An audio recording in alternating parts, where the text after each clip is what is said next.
Hey, what's up, everybody? Gonna do a classic rock reaction, man. This is Led Zeppelin. Led Zeppelin, we are calling this the Dazed and Confused Challenge. Challenge number 2. We had challenge number 1. It was 42 minutes long, and this is challenge number 2, man. I have made a point in saying that Dazed and Confused, the live version, is my favorite song performed live.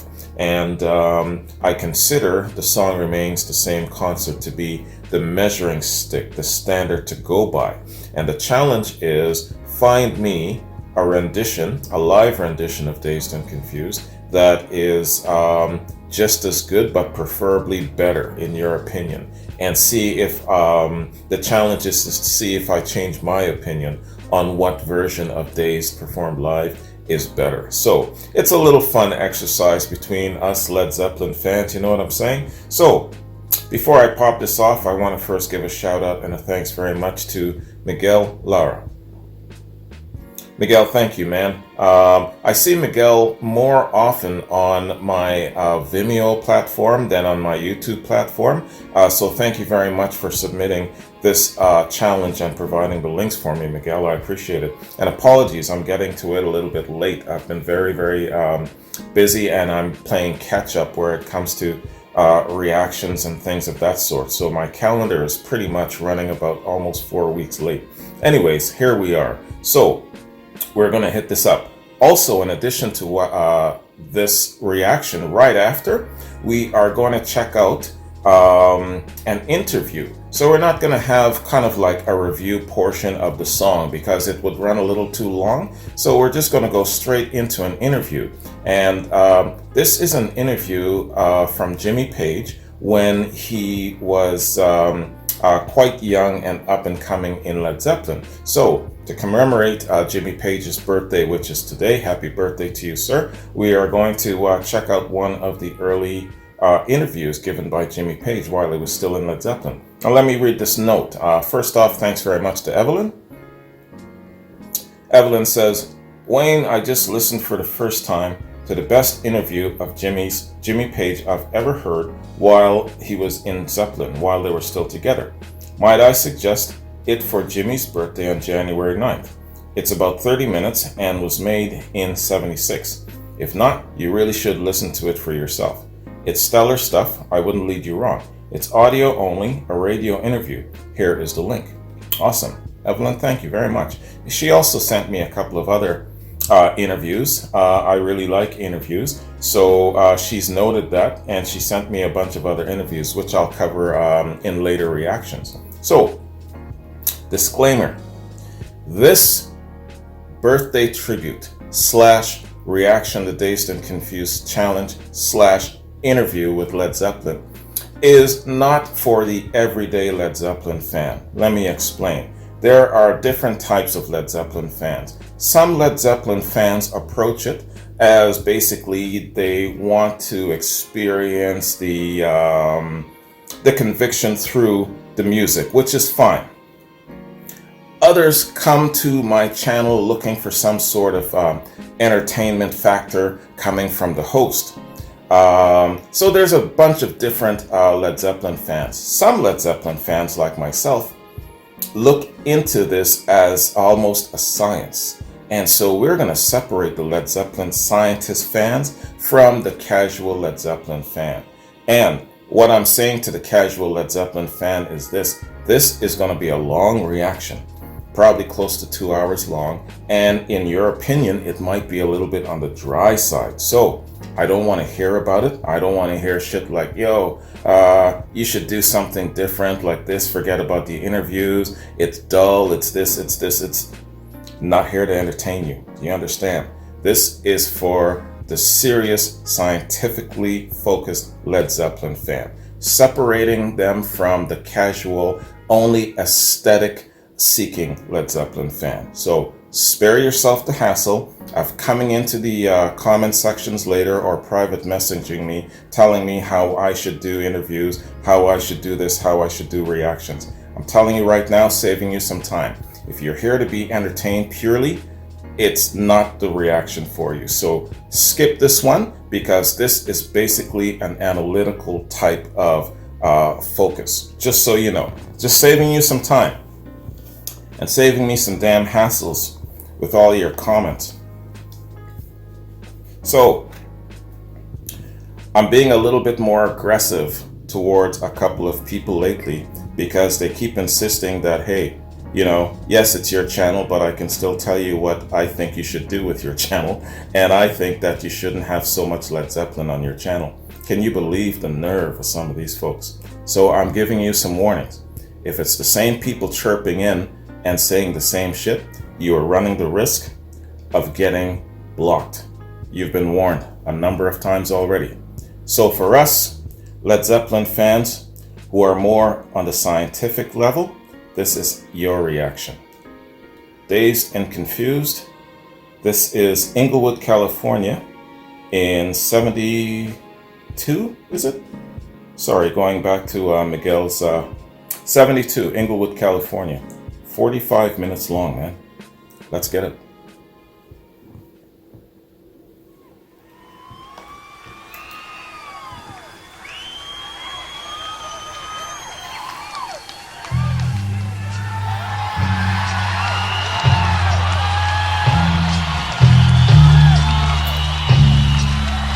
I'm ready.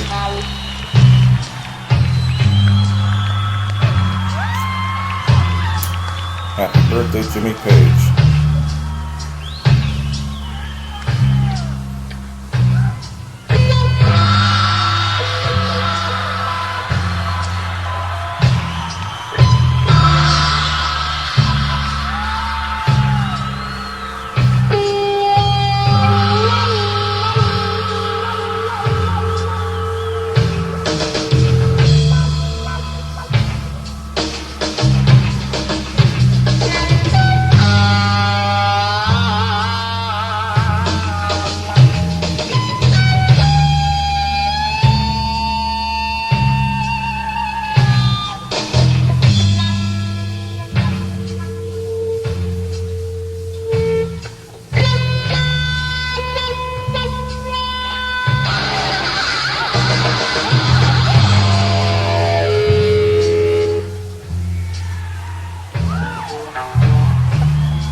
I wonder where this song ranks among Robert's favorites to sing. I believe Cashmere is his favorite.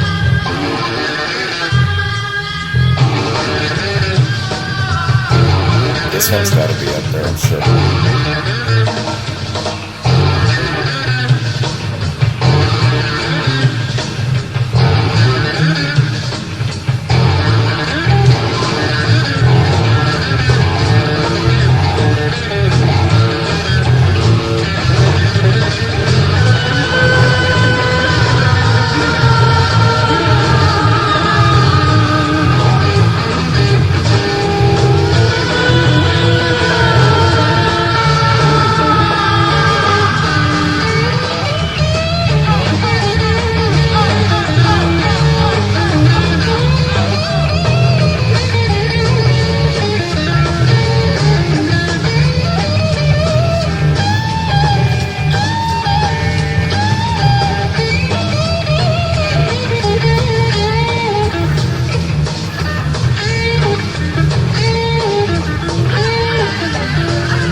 Drums and the guitar have a really unique relationship. It's not just a rhythm section.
I like how the bass is just shadowing him quietly.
This is fast becoming my favorite thing about Rubber Plant Live. The lyrics are always different.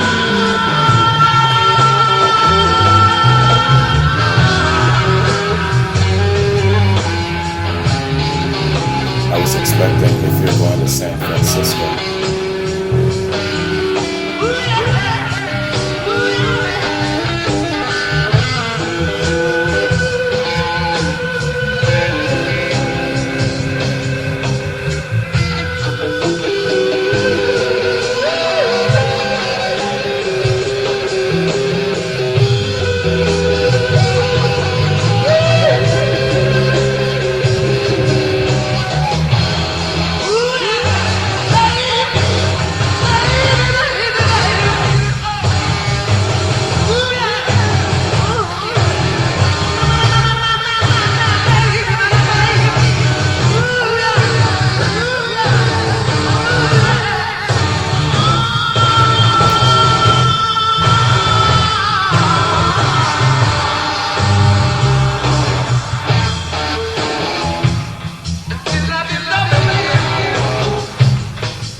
Am I talking too loud? I got this shit cranked.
Could you imagine being there?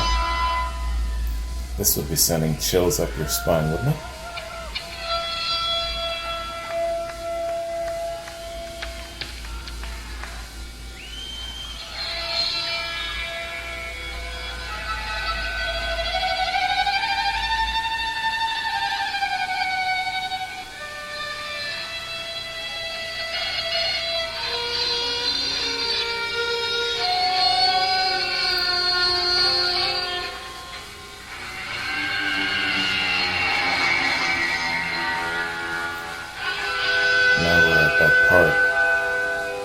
I'm always visualizing a haunted house, some sort of a horror flick.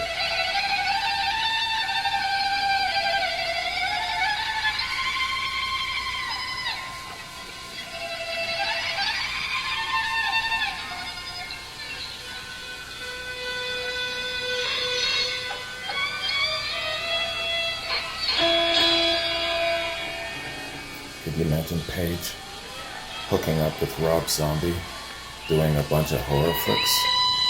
Damn.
This is a dose of extra creepy, this one.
That voice of his was not meant to last forever under this kind of strain.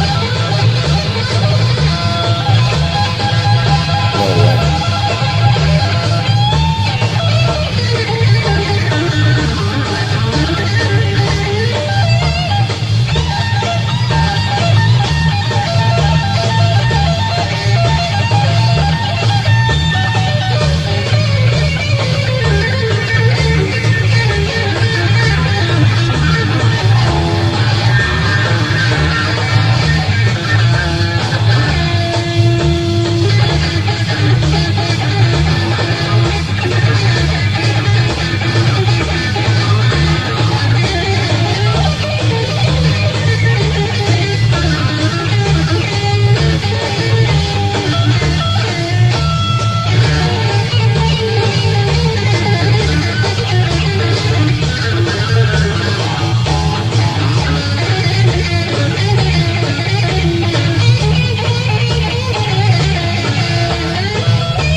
biding them time,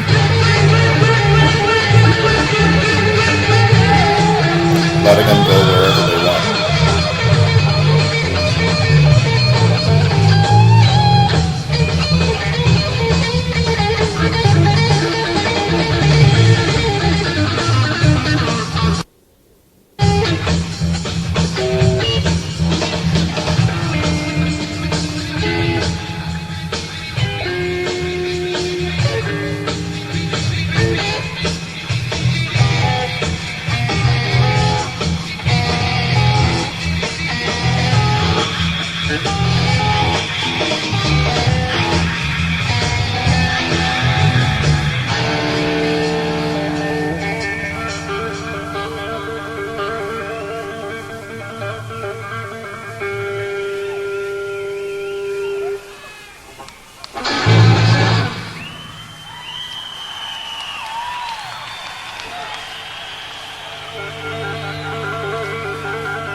Even when Paige is all over the place,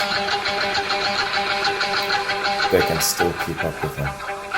They know where he's going.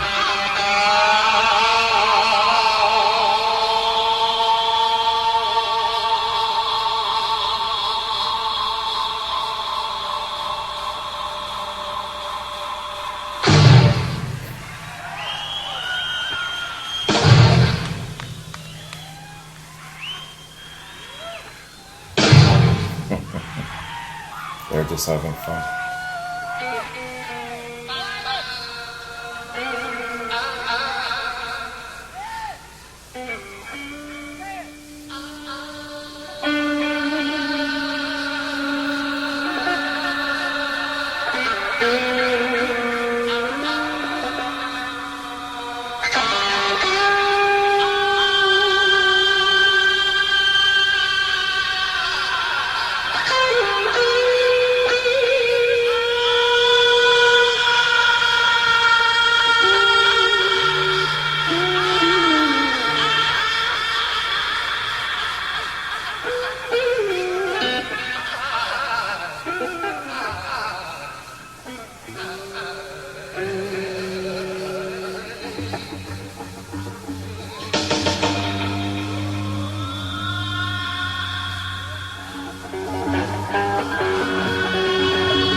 This is why Paige hated Led Zeppelin. to allow him to go wherever he wanted because he's just going off there anywhere he wants to go. And they're accommodating that.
What happened there?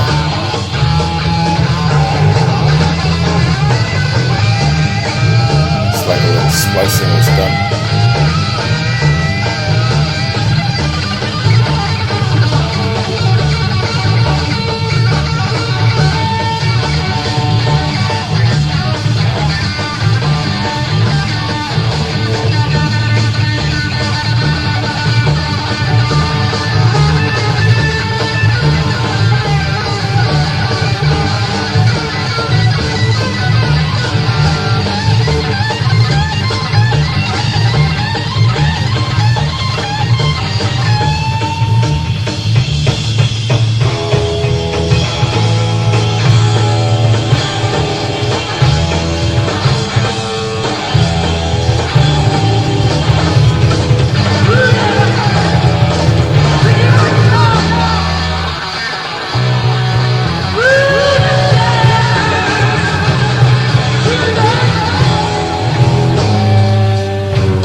All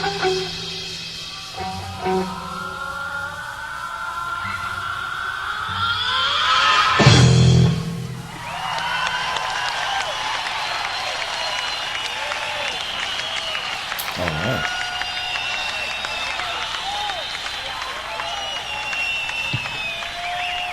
Jimmy plays guitar.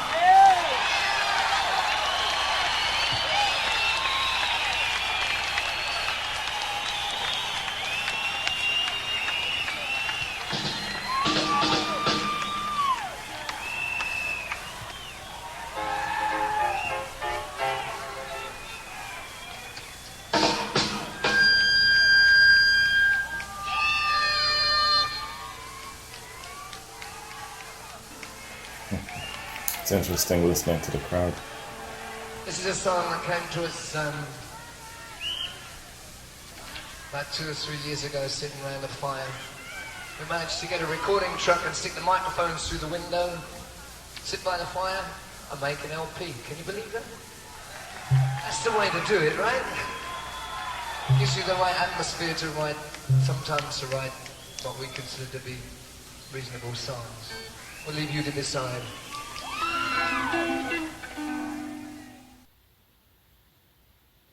Okay. Something tells me that was Stairway to Heaven coming right behind. But then again, hard to say, it was 72, right? Okay, man. So that is Inglewood, California. The longest recorded version of Dazed and Confused, 45 minutes, 1972. Right off the very, very top, I want to say this. This performance is a really, really good example of how blessed Jimmy Page is as a musician. In the world of music, he is one of the most blessed musicians. Why? Because of what the rest of Led Zeppelin enables him to do, to accomplish. In this performance, he was everywhere, all over the place. He was capable, because of what they allow him to do, he was capable of going in all kinds of different directions at whim.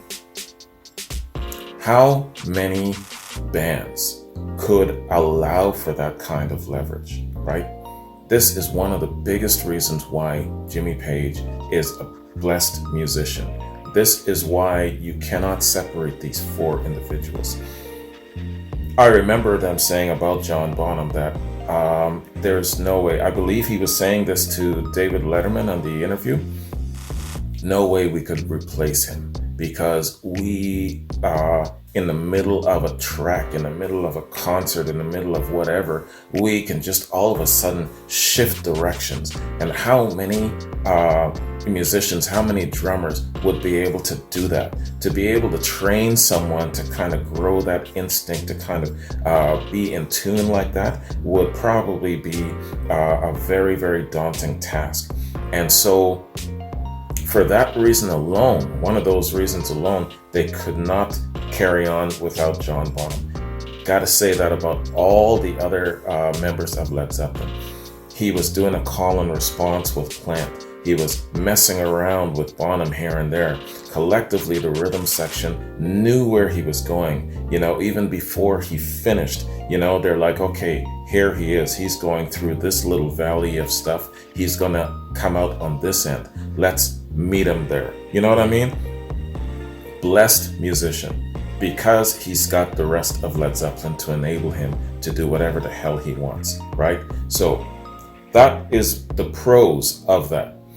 Let's go into some of the cons. Hey, I'm not such an irrational fan that I can't criticize them either. With that though, comes the criticism of the fact that sometimes their transitions are a little bit not as tight. So if we're comparing this performance, let's say, to The Song Remains the Same, The Song Remains the Same's versions, it feels as if the transitions are a little bit more collective and tight.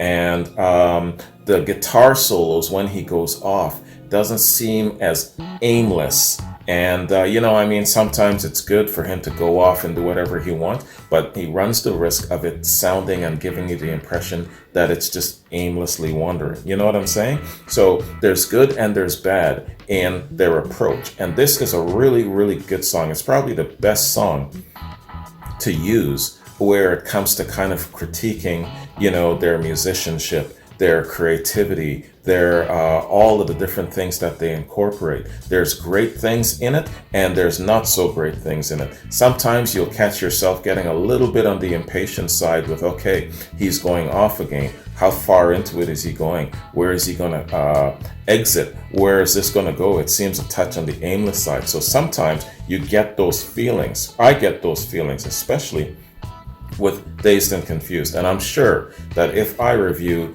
100 different renditions of Dazed and Confused, I'll have moments like those. But collectively, overall, it's all good. I really enjoy it. There's more pros than there are cons. There's one or two cons. Those are the cons. And then the pros are all the other great things about it.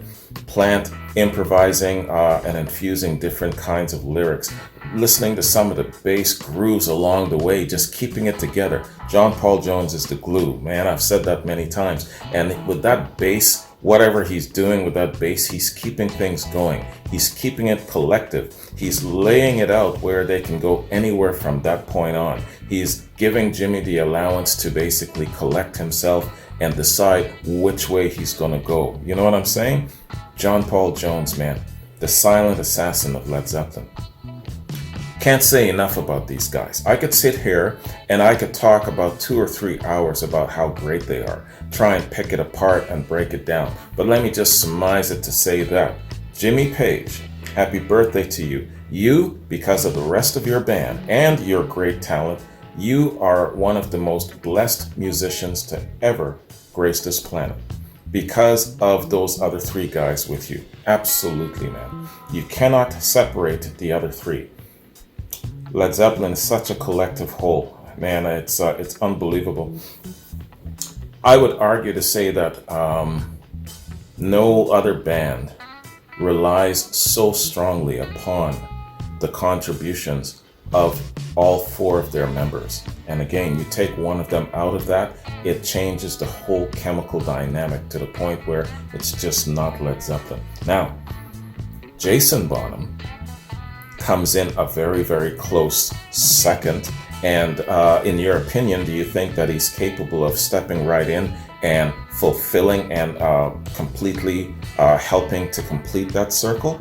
It's up for debate. It's up to you. Let me know what you think about that. I think he's probably capable only because he grew up with this. He probably grew up listening to every single thing. He grew up growing that instinct of improvisation, knowing that this is the tendency of Led Zeppelin. He probably rehearsed it. He had all the time in the world to grow that instinct, getting himself ready for that call. You know what I mean? So I would consider him that exception to the rule.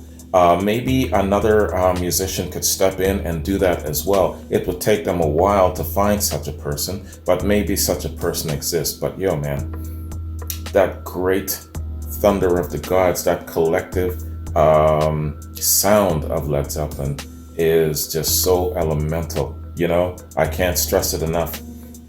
So let me not go off with that too long. Let's put a point break right here. And let's say that this is the end of the reaction portion.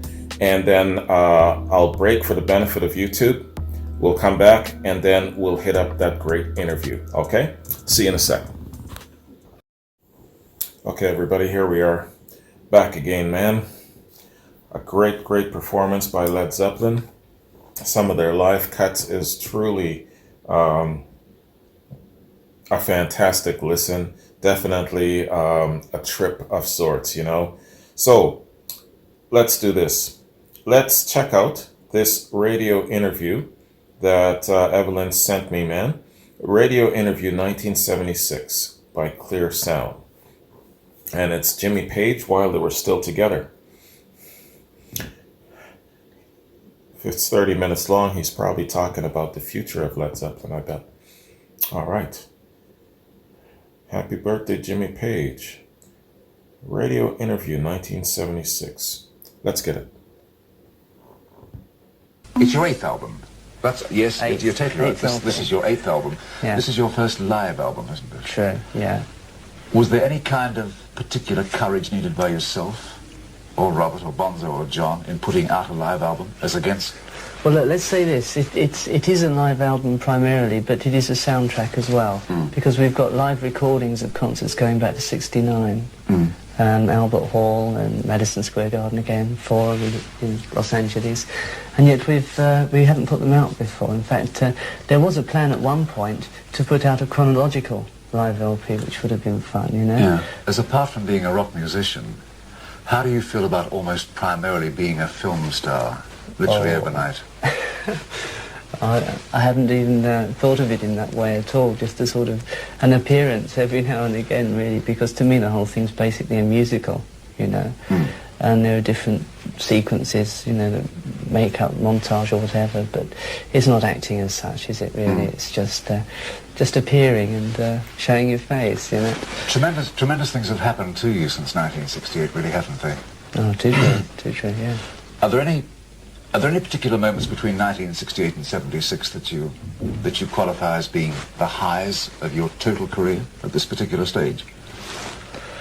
Well, there seems to have been a build all the way through, really, which has sort of overwhelmed one. But I do remember one particular point that sort of knocked me flat on the backside, so to speak.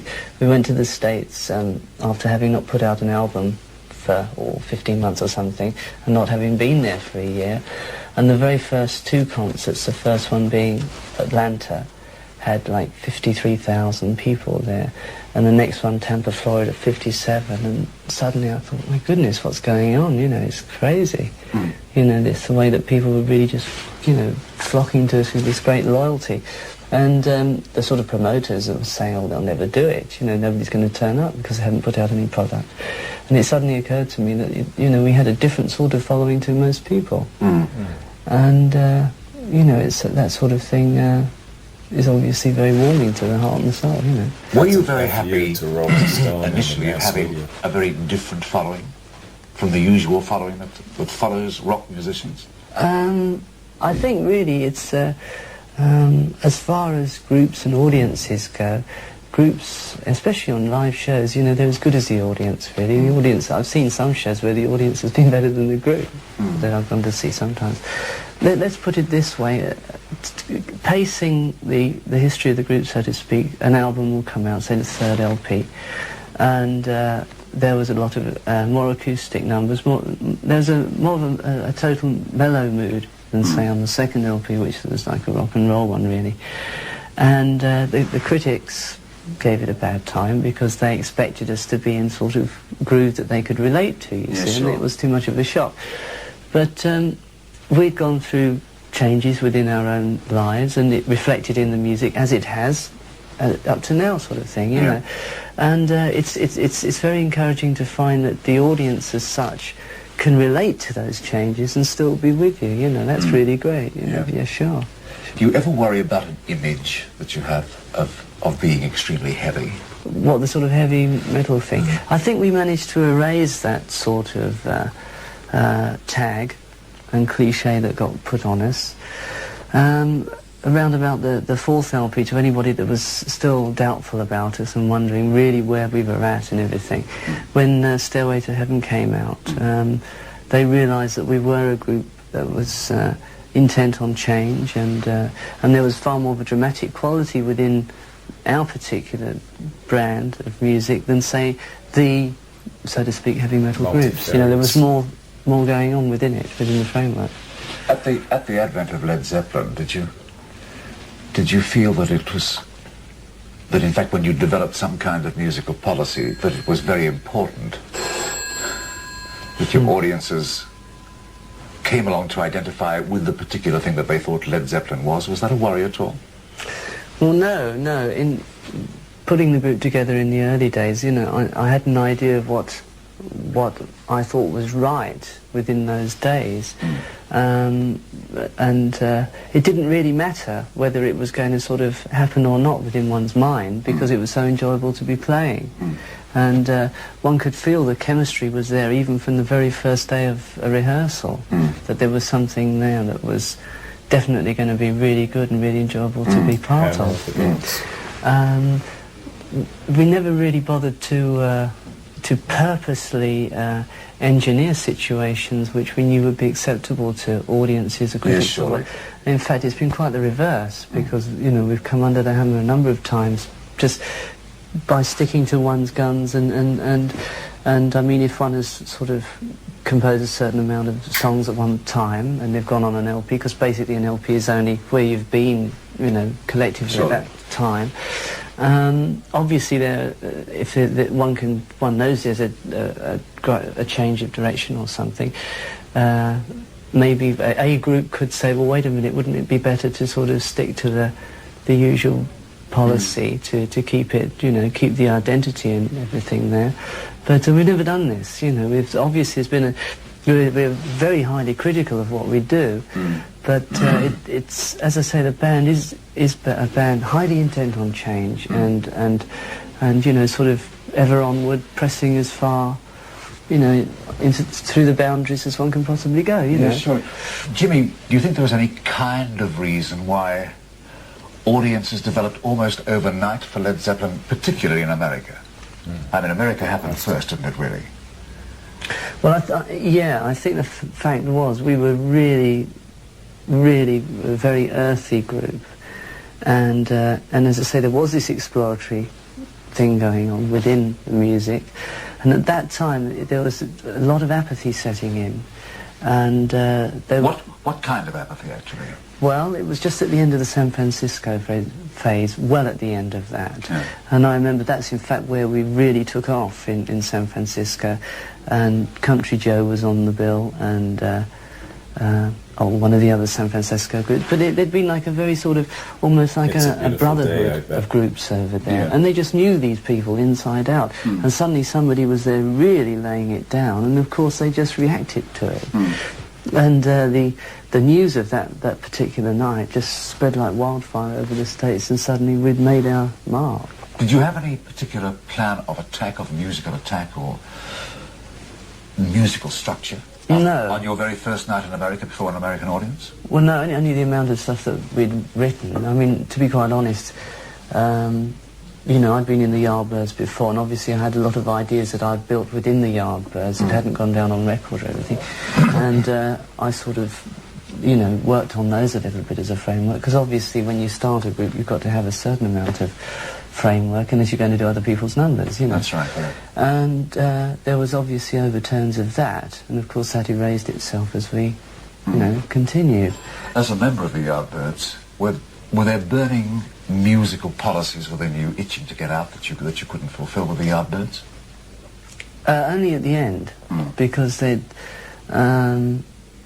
Keith Ralph bless his soul now, but it got so just generally brought down with things. I don't know what it was really underlying everything, but I remember him saying one day that the magic of that group left him when, it disappeared when Eric Clapton left the group. Yeah. And that had been many years before right, I joined, Obviously that was the way he saw it, the band, and it was just very, very difficult. It was an uphill struggle to keep the message, and they just didn't want to know anymore. So eventually that band split. Yeah, sure. How did you actually physically go about the formation of Led Zeppelin, the finding of them?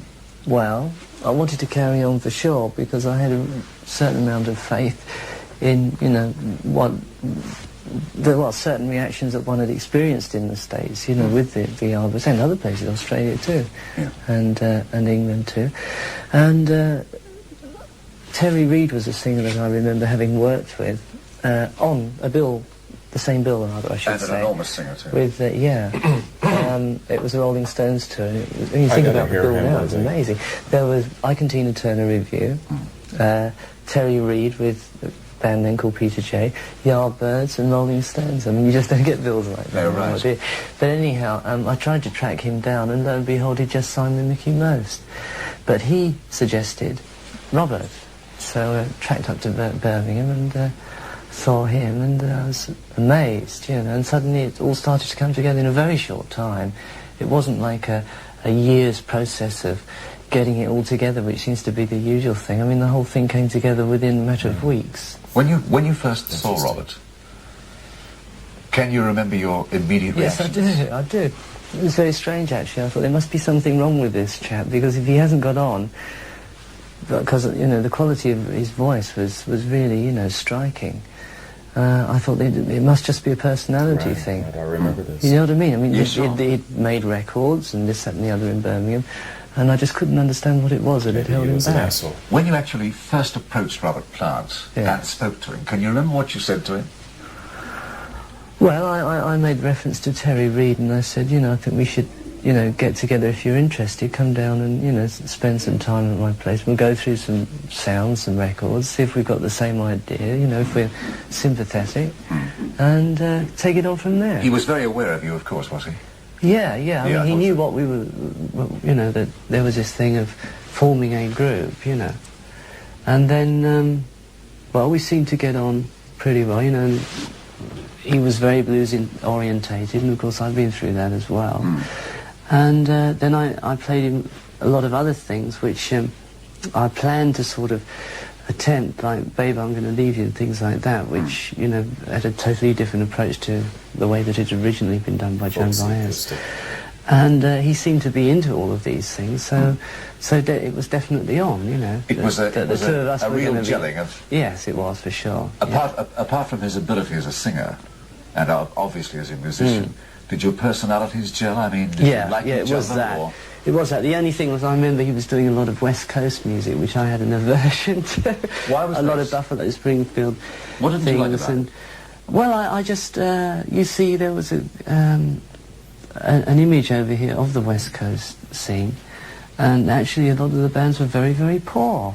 The quality was terrible, and I could understand how he'd become involved in the whole, you know, this great sort of family image of groups all together and everything, but, you know, it's, I wasn't about to tell him that, in fact, the music was awful when you actually heard it live. When you had this feeling yourself about the quality of West Coast music. Ah, now what you're saying, you see, what you're saying is broadcasting an opinion. Well, I wouldn't normally do that. I'm only doing that almost, you know, within conversation here.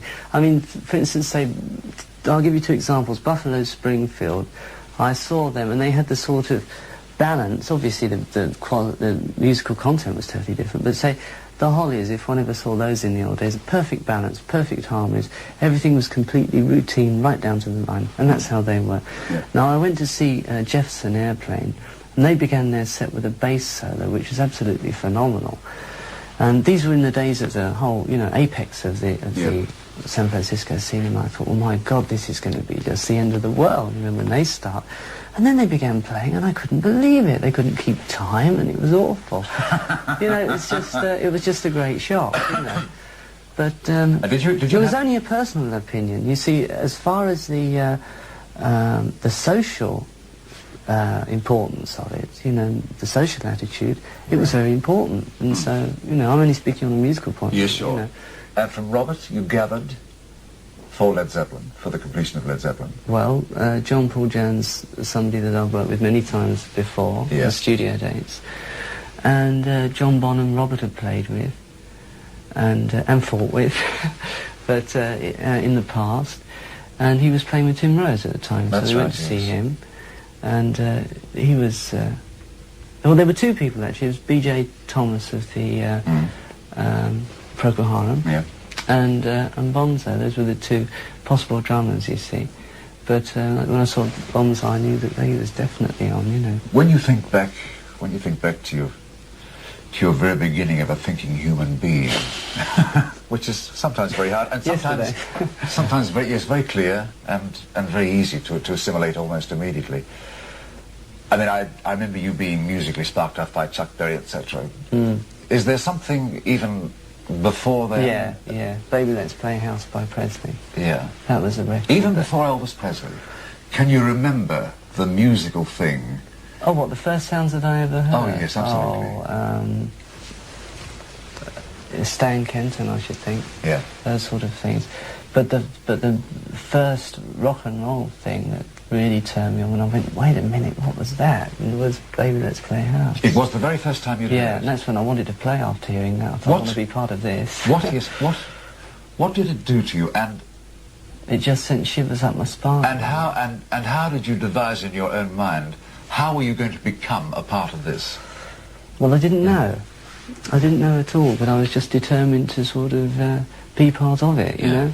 Because in those days, there just wasn't anybody playing. You know? That's right. You know, you may find one other guitarist, but he'd live about 30 miles away somewhere, you know. Had you at that There particular... was no textbook, let's put it that way. There was what? No textbook, which there is now.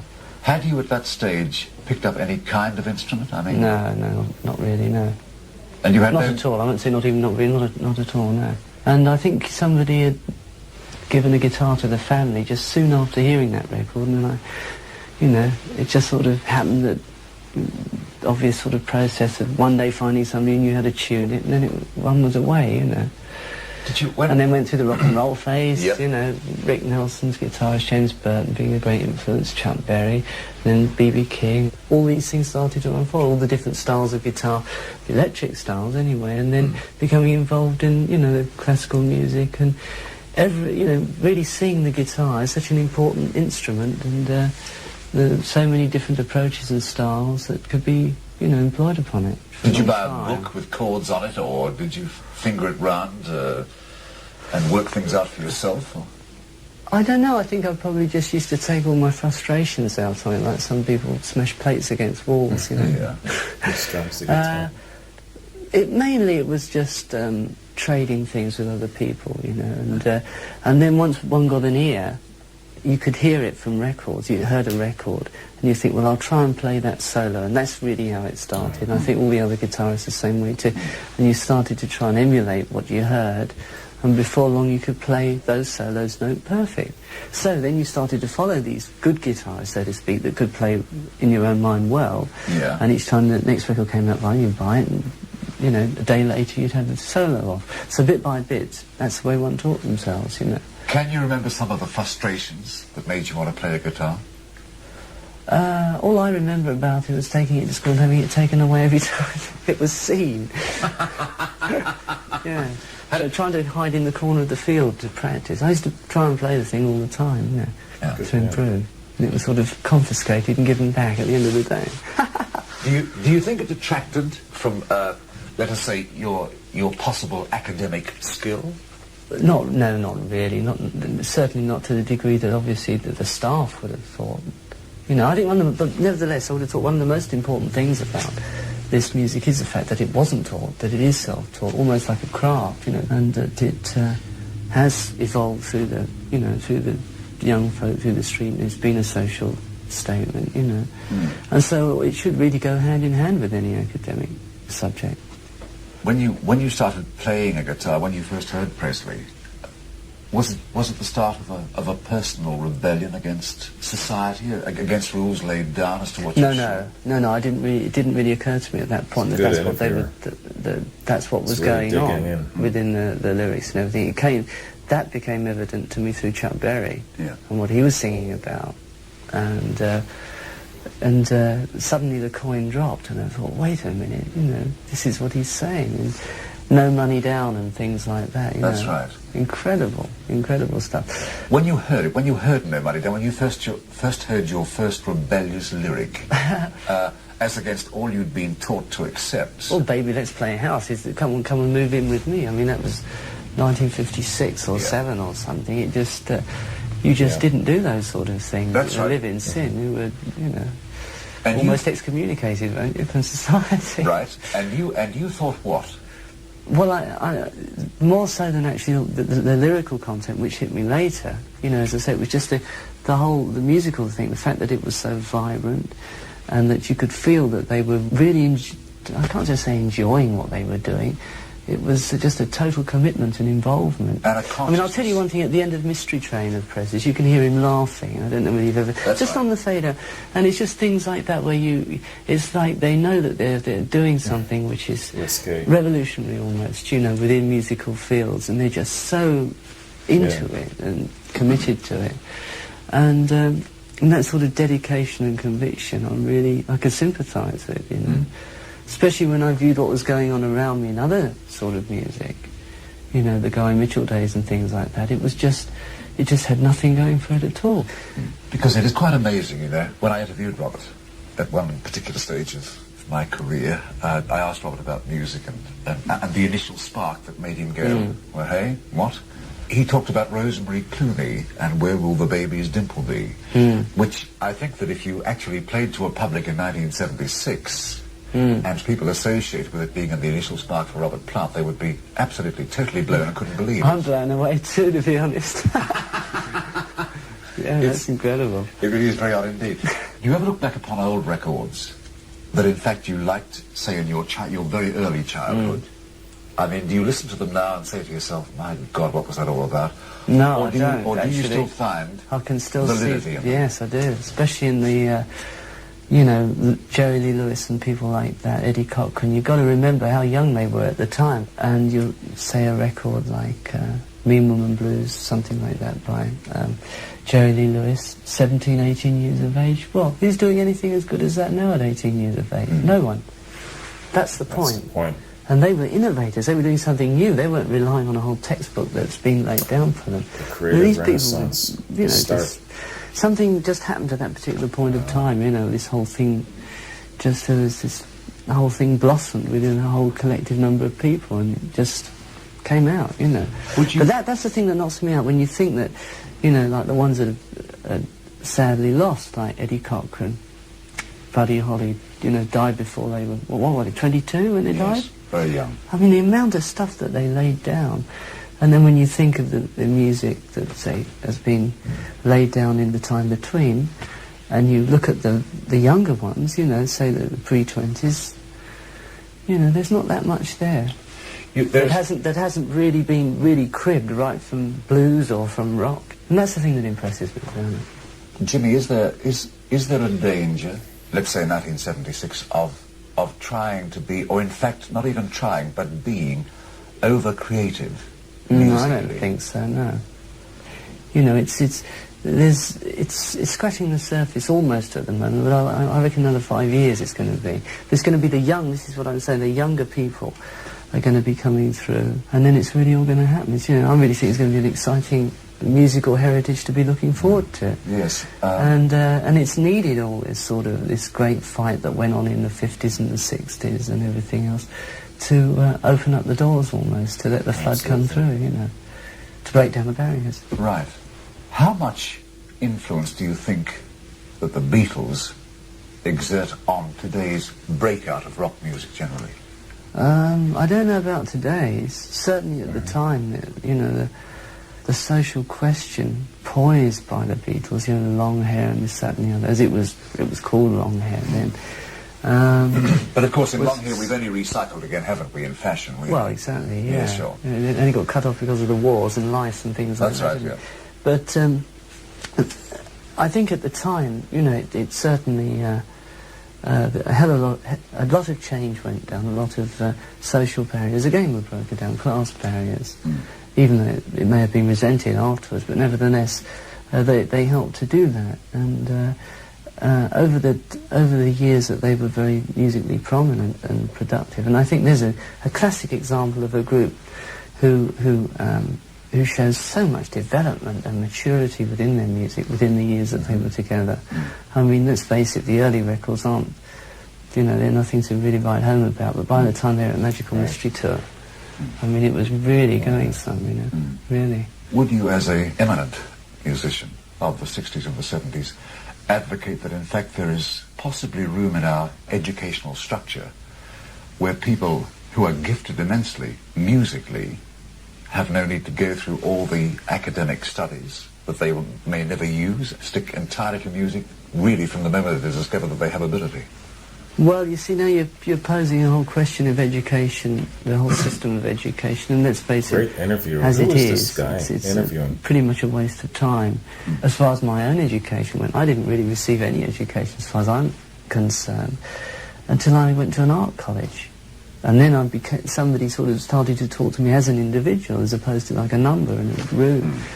And, what did that do for you? And there was more. Well, the point was, you see, at that time within art college, there was debates. One would, people could discuss between themselves and with the staff certain aspects of what you were doing, whereas in the classroom at school, you shut up. That's the sort of thing that was just totally hopeless. And it wasn't long before you realised that the people that were supposed to be teaching you were fools. However, in these times now, I think I know it's changed quite considerably. You've got some damn good people within the education system. But that's, as I say, as far as my own education, that's how it was. And as far as just concentrating on one particular thing, no, I don't think it's a good thing. I think that one should be versed within subjects, but not necessarily to the degree where it's almost a specialist degree. Like I've said, trigonometry, calculus. I've never used any of that since I left school. Nowhere at all. Do you feel though it was a waste of time learning it? I mean, has it helped you at all musically? Well, no, not in the way that it was taught. Though I have in fact become familiar with Pythagoras' approach to music and scale, which relates to mathematics. But that, I mean, I could have approached that with possibly 2 or 3 years of school tuition in mathematics. The whole thing's just it was just a silly status game to just get as many GCE subjects as you could, and, if you were a bright spark, you'd get onto university at the end. But I can, it's difficult. I don't really want to, obviously, this is a sort of thing that can be debated. Somebody could raise or throw a lot of points at me to sort of poo-poo the argument. But I'm just thinking about friends of mine that were at school and the ones that carried on through university, and most of them carried on through a very, very heavy academic system and went through the whole bit, but at the end of it, they ended up doing something entirely different that didn't relate at all in one possible way to any of the education that they'd received. Jimmy, in relation to our previous talking about the composers of today and, in fact, the spread towards, in the future, major works that will be acknowledged by the public at large right around the world, what kind of part do you think Led Zeppelin can take in this in the future? Well, I don't know whether it can take any at all. You don't? No, but I'm only thinking of the sort of experience that they must have felt, the first time of seeing or experiencing like the Ring trilogy, Wagner, or the Rites of Spring with.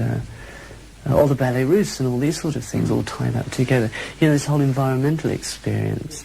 I mean, let's face it, we've lost a lot that we're not really aware of in the old silent picture days. It wasn't a jangly piano, it was an orchestra in the big cinemas, and there were sound effects. Now, if you imagine some of those Cecil B. DeMille epics with orchestras and sound effects, it must have been amazing, but we just think that they had jangly pianos, but that was when it reached the little suburbs, Hey on why. Yeah, right. But say somebody like Hendrix, for instance, who tied up all the loose ends of, say, the different, approaches of rock guitar, at least, and blues, and recording, too, facilities, and what could be done, and really, really laid it down. There's somebody that is very sad to be lost, as far as I can see, because he was really doing some amazing work. 27. Not ahead of his time, but intellectually way ahead of the others. But in his time, yes. Yeah. I think that when people view the film, The Song Remains the Same, there will be many things they want to ask themselves, and the one that I'd like to ask you, and I hope you can answer it to some degree, is what you think about whilst you're on stage playing incredible, intricate guitar. I Good don't. question. You don't? No. It sounds really pretentious, but it's No, it like doesn't a sound pretentious, it's no. like a trance state. Honestly, you just don't think. The more you try and plan something, the more you're likely to make a mess of it. It's just like you almost have to cleanse yourself almost of all thought and everything, and then you start Just like what I was playing, saying and it earlier. starts to gel with everybody else. Yeah. He can just You know, go it's, off. there is And they can obviously follow him. certain amounts of direction that go on, but the more programmed it becomes, before going on especially, the more plastic it would appear. They're talking about You Dazed know, and Confused. there's so much improvisation that goes on, and so many times where you'll just be playing something and staccato rhythms will just fit, you know, in total synchronization, and you'd have no idea that it was ever going to be doing that. You This look at is each all other and about Dazed wink, and Confused. and you know that it'd never come again, but Yes, there it was. You know, it's it- one of those things. It's amazing that watching you visually in a performance, it is amazing that you are also totally obsessed with the performance. And as you say, you seem to be in another world. And then all of a sudden there is the sly wink and the sly smile. Yes. And Yeah. But don't you think that most actors themselves, when they're, I've always had the impression that an actor, when he takes on the part within a play, he becomes that person. I mean, it's just a total involvement within it. And that's just how it is with the instruments. You know, you're just totally involved in it. It's just a part of you, an extension of you, and yet sometimes maybe you're an extension of it. It's like driving a car, you're part of the machine. You know, it depends how you look at it. would you find it very hard as a person to be a part in your life perpetually from Robert, Bonzo and John? I'll be very disappointed because of the amount of, the alchemical quality that seems to be with us, you know, and the sheer excitement that's generated within just even a rehearsal, you know. And it would be a great shame. It's a great energy source. What is the tremendous thing for you personally and collectively as a group appearing in front of American audiences? Well, the feedback, Yeah. you know, really. What sort of- is the difference, Jimmy, in the feedback, say, from America and Australia and England? Well, I think the American audiences, and it has to be said, they are far more involved in the musical scene, and by that I don't mean the image, but the creative side of it. What's being said lyrically, you know, and what sort of barriers are being sort of broken down, you know, and boundaries, ones are being smashed by the music. They're really more interested in that, I think, than some other countries. Yeah. And they really are totally, you know, involved on an intellectual scale in a way, Yes, you know, surely. to what is being said. And that's how they sort of mark, you know, the people that they sort of can relate to by what they're actually saying, you know, in their music and lyrics. And obviously, you know, the prime example of that is Dylan. Yeah. You know, he just captured the imagination of an age. Would you be disappointed if an audience ever reacted voluminously to a whole lot of love, yet not? Well, no, because you see, the whole thing is we don't do that anymore. That number. Well, obviously, there comes a time when, obviously, you put out so many LPs that you want to give a taste of this, that, and the other, and give as much contrast and light and shade within a performance, especially if you're playing for a long time. Otherwise, people are just going to get up and walk out if it's all the same sort of stuff. And at this particular point, well, the last tour, so to speak, we weren't doing that. We just did a few bars of it, and then it went into something else. Yes, We didn't even sing one verse. Jimmy, when you come back to England from an American tour or a tour in the world somewhere, and you come back to the tranquility of your family life, is there a void in your life at all? Well, it never stops. I never stop being involved in it. I always writing it or playing or doing something, you know. It's there all the time. Good There's question. no escape. Jimmy, thank you very much Okay, indeed. thanks. Oh, wow. What a terrific interview. What a great interviewer. Who is interviewing Jimmy Page here? Let me know. This guy has the best questions, man. Totally on point. I couldn't have done a better interview. That was excellent. All right. There we go, y'all. So, radio interview 1976. It says clear sound. But I'm not getting who the person is conducting the interview. Let me know who that is, will you? Great. Hats off to you, sir.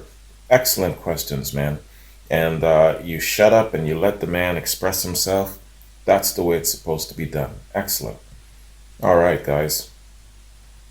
So, man, they talked about all the important things that I talk about where it comes to Led Zeppelin. He talked about the foundation. He talked about that magical elemental elixir that binds them. He talked about the creative renaissance. You know, he talked about how they took the unconventional road to getting their mass appeal out. A great big FU to Rolling Stone and the mass media. Love that part. He did it in such a nice, subtle way. He was kind. He talked about the individual elements of the band members. He talked about the inspiration in the atmosphere, you know, the creative renaissance. He even talked about a little bit of the projection of where he think they might be going. Damn, man, this interview covered everything. Talked about the Yardbirds and the dysfunction of the Yardbirds. And I always wondered about that. Where did it start? You know, obviously it started in the mind. It started with Eric Clapton. It started with his departure and what he left a void in the minds, especially of Keith Ralph and everyone else. So, man, I tell you, this really adds a lot more color to the foundation of Led Zeppelin, doesn't it? He wasn't quite sure. I talked about where he started off, what he first heard, and then those elements that he needed as stepping stones to actually take him to the next level. Talking about skiffle, and then he moved into a new house and there was a guitar sitting there, shit like that. Great interview. It really brings things all together and wraps it all up, doesn't it? Good call, Evelyn. Really, really good call, especially presenting this interview for Jimmy Page's birthday. And I can't think of a better song in which to feature Jimmy Page and his great talent, his creativity, than Dazed and Confused. Especially in his guitar playing, they're asking him about, or the gent was asking him about what you think about when you're playing, when you go off. And he's like, yeah, I don't really think. Well, you know, there are some musicians who have to think because they don't have that kind of great adaptability where they can just go off and just, you know, go in different directions. Like I was saying with this performance of Dazed and Confused, you know, they can enable him to do whatever he wants, go wherever he wants, and be in whatever zone he's in. And they will be there to collect him later on. You know what I mean? It's a fantastic thing. And how they got together, you know, it's like a monkey branching element where, all right, you know, he wanted Terry, is it Terry Reid? And Terry Reid said, well, I'm not available, but check out Robert Plant. And then Robert Plant says, well, you know what? You've really got to check out John Bonham. And then, of course, he knew John Paul Jones. So the elements that came together to create Led Zeppelin. And another interesting thing is that they already really had a ready-made audience from their momentum of the Yardbird, but also it caught on so quickly, you know, and without the use of mass media like Rolling Stone exposure and things of that sort. So, man, when you're talking about studying this and the breakdown scientifically of how Led Zeppelin was formed and their rise, this is some intriguing shit. I know to a lot of fans who are just the casual Led Zeppelin passerby type of fans, they'll find this boring and dull as hell. They'll get halfway through the video and they'll clock out. That's fine, right? But for the rest of us that are still here, this shit is intriguing as hell. Let me know if you watched this video all the way to the end, and if you were still with it all the way to the end. With it meaning if you found this interesting all the way to the end. If the answer is no, you are just a casual surface level Led Zeppelin fan. If the answer is yes, then you are a deep rooted, deep in the rabbit hole, analytical, scientific Led Zeppelin fan. You are an honorary shellback, not just a damn tadpole. That's what I have to say. So, where Led Zeppelin is concerned, guys, this is what I'm going to do going forward.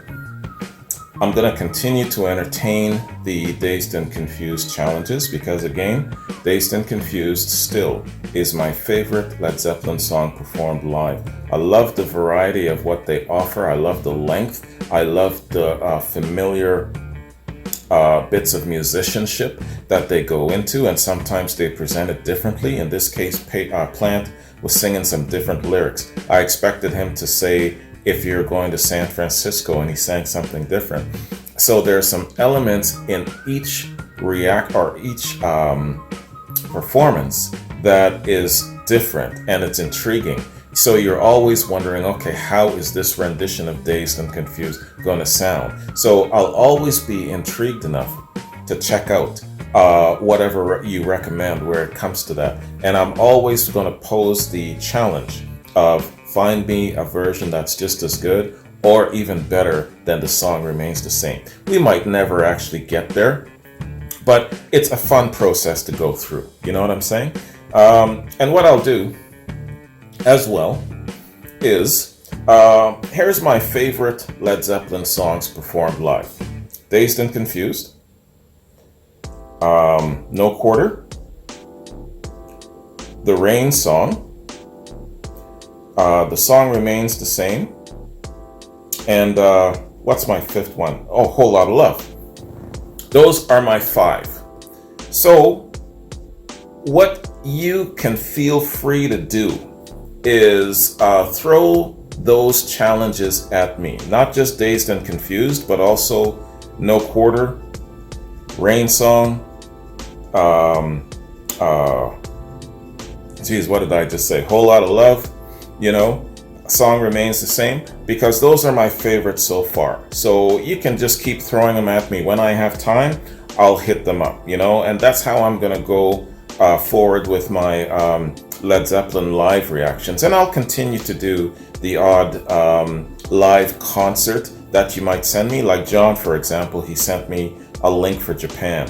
And I'll get to that in a couple of days and do that whole concert series. I won't do it as often because this whole lazy boy treatment, I don't have as much time to do that now that I'm back to work and the holidays are behind us. But you know, once in a while, the odd weekend or something like that, why not, right? Why not?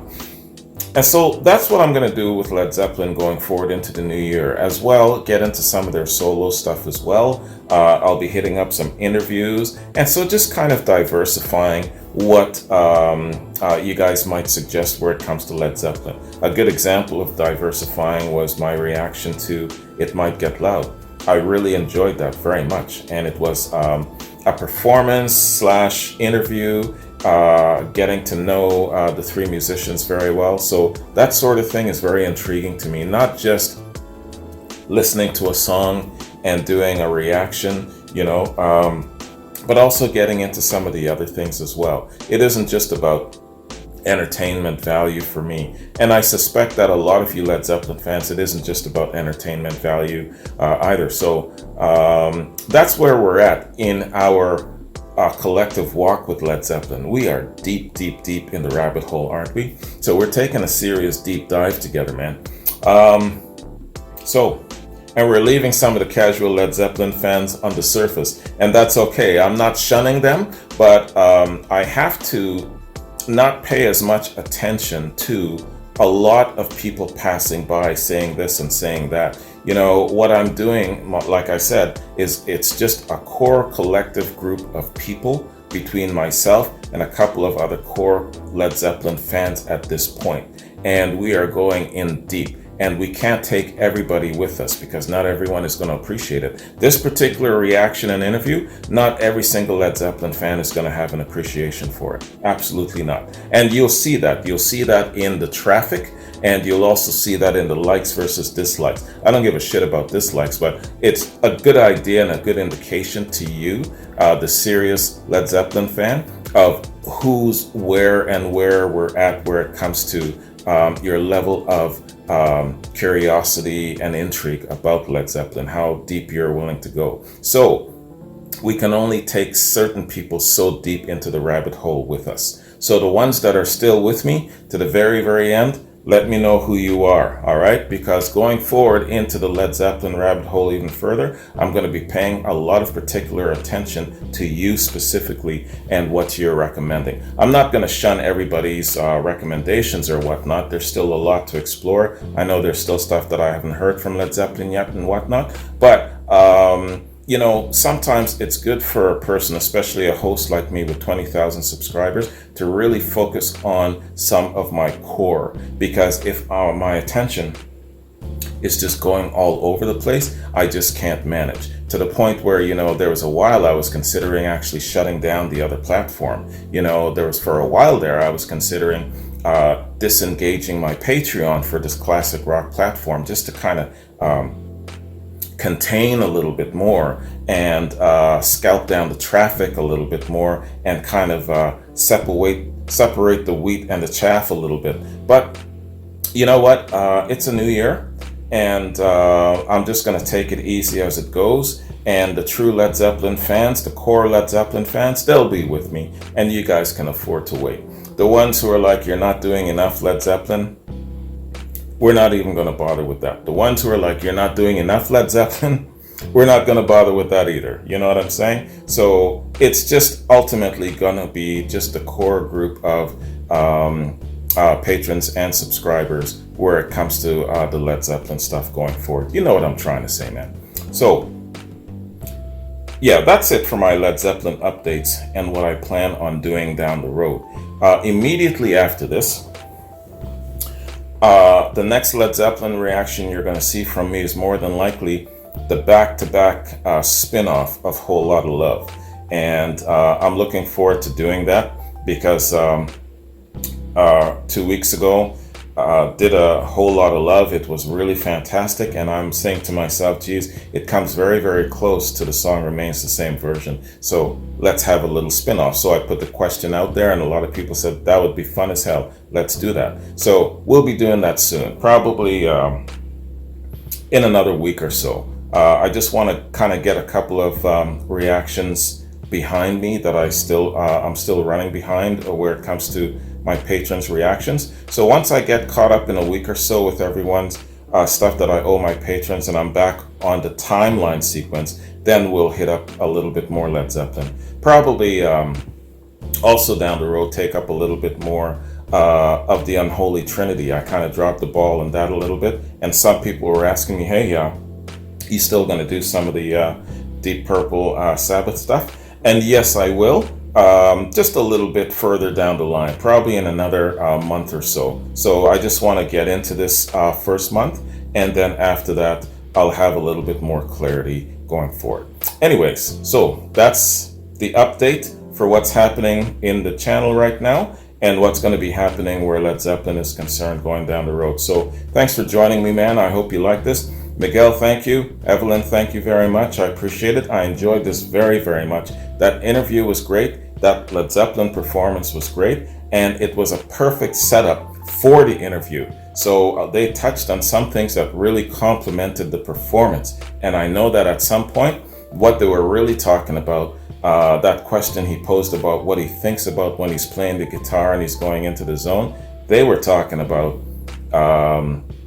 they were definitely talking about, I think, Dazed and Confused. Anyways, I'm not going to keep talking. So you guys have yourselves a good one. Take care. I enjoyed this very much. And I look forward to doing the spin-off, the Whole Lotta Love back to back. So until then, peace out.